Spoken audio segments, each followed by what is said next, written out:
ఇప్పుడు మన మంగపతి గారికి మన శివాజీ గారికి ఇచ్చేద్దాం.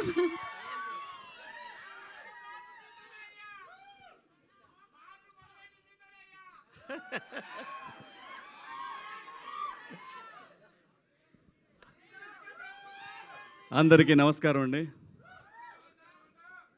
పాత్రికేయ సోదరులకు, మీడియా మిత్రులందరికీ కూడా పేరు పేరున నమస్కారాలు.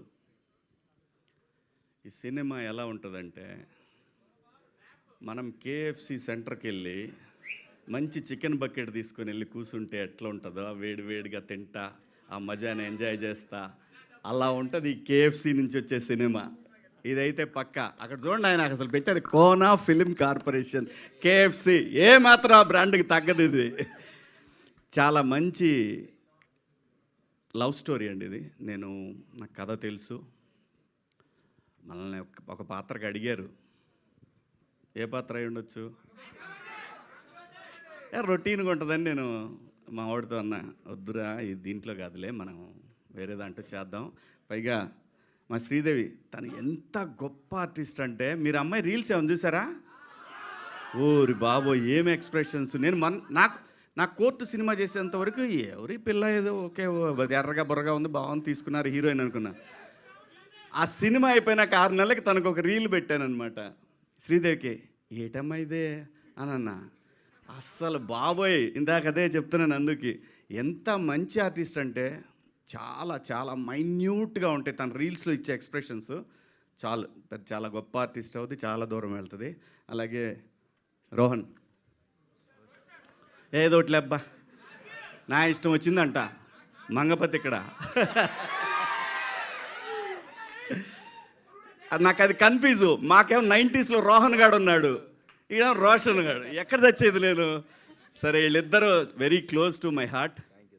సో మంచి డాన్సరు, మంచి టైమింగ్ ఉన్న artist, long way to go. పైగా మనోడి హ్యాండ్ కూడా మంచి లెగ్, బ్రహ్మాండంగా వరుసన మంచి మంచి బ్యానర్స్లో మంచి సినిమాలు చేస్తున్నాడు, మంచి బిహేవియరు. సో ఇది చాలా ఇంపార్టెంట్ అప్కమింగ్ ఆర్టిస్టులకి. సో ఇవన్నీ పుష్కలంగా ఉన్నాయి మా వాళ్ళు. చాలా బాగా చేశాడు ఈ సినిమాలో. మీకు మనోడి డ్యాన్సుల గురించి మీకు చెప్పేదే ఉంది. అందరూ బాగా చేశారు. డైరెక్టర్ గారి కథ నేను విన్నాను, చాలా బాగా చేశాడని చెప్పారు. సో కోనా గారి ఆ గొడుగు కింద వీళ్ళందరూ కూడా చాలా సేఫ్ జోన్లో ఈ సినిమా నుంచి నెక్స్ట్ లెవెల్కి వెళ్ళబోతా ఉన్నారు వీళ్ళందరూ. ఖచ్చితంగా కోనా గారి ఫోటో వాళ్ళ జీవితకాలం పెట్టుకోవాలి, కొత్త డైరెక్టర్ కానీ వీళ్ళందరూ కూడా. ఎందుకంటే వీళ్ళందరికీ ఎవరికి తెలీదు, ఈవెన్ మన శివగారికి కూడా తెలీదు.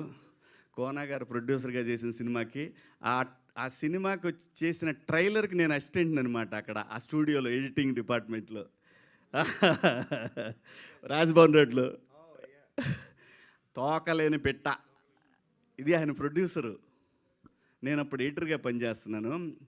సో ఆ సినిమాకి ఒక సీనియర్ ఎడిటర్ ఉన్నాడు, ఆయన దగ్గర నేను ఆ టైంలో నేను అసిస్టెంట్గా పనిచేస్తున్నానండి. అక్కడ పరిచయం, నాకు అక్కడ తెలుసు, నేను పరిచయం లేదు ఆయనకి, ఆయన నాకు తెలుసు. కోనా గారు ఏదైనా టైం రావాలి. నేను చాలాసార్లు అనుకునేవాడిని, ఎందుకంటే అసలు ఆయన రాసిన కామెడీ స్క్రిప్ట్లు ఎవ్వరు రాయాల. ఈవీవి గారి తర్వాత అంత స్థాయిలో కోనా గారు ఆయన స్క్రిప్ట్లు అంత అద్భుతం. కానీ ఎప్పుడు బాధపడేవాడిని, ఎందుకు రావు మనకి, వీళ్ళ దగ్గర నుంచి ఎందుకు క్యారెక్టర్లు రావు అని ఫీల్ అయ్యేవాడిని నేను. ఏదైనా టైం రావాలి రబ్బాయి, దేనికైనా లైఫ్లో దేనికైనా టైం రావాలి. టైం వచ్చినప్పుడు అన్నీ అవే సెట్ అవుతాయి, కాకపోతే అప్పుడు మనం రెడీగా ఉండాలి. సో ఈ సినిమా రేపు 13వ తారీఖు రిలీజ్ అవుతూ ఉంది. సేమ్ కోర్టు డేట్ అందరూ 14 కదా అంటారు, 13న ప్రీమియర్ వచ్చాం, ఆ రోజే హిట్ టాక్ వచ్చింది. ఇది కూడా అంతే, మార్చి 13 సూపర్ హిట్ అవుతుంది. మీ అందరు దీన్ని ఆదరిస్తారు. అలాగే అస్సలు తను టచ్ చేస్తేనే ఒక వైబ్రేషన్ వస్తుంది.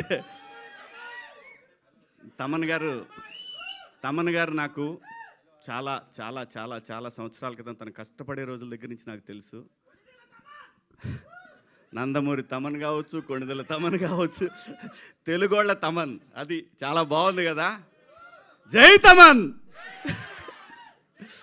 సో అందరికీ కూడా పేరు పేరున ఇక్కడికి వచ్చేసిన మీ అందరికీ కూడా thank you so much. Thank you Kona గారు పిలిచినందుకు. థ్యాంక్ యూ మీడియా మిత్రులకు అందరికీ కూడా థ్యాంక్స్. కలుద్దాం, తొందరలో కలుద్దాం. Thank you. So me triple S కూడా ఫస్ట్ అడ్వాన్స్ కంగ్రాచులేషన్స్ అండి సాంప్రదాయని సుబినికి కూడా థ్యాంక్ యూ. అంతే, అంటే మైక్ తీసుకుంటూ చెప్తున్నాను అనమాట నేను దానికి. All the best. And now I request star writer, amazing producer,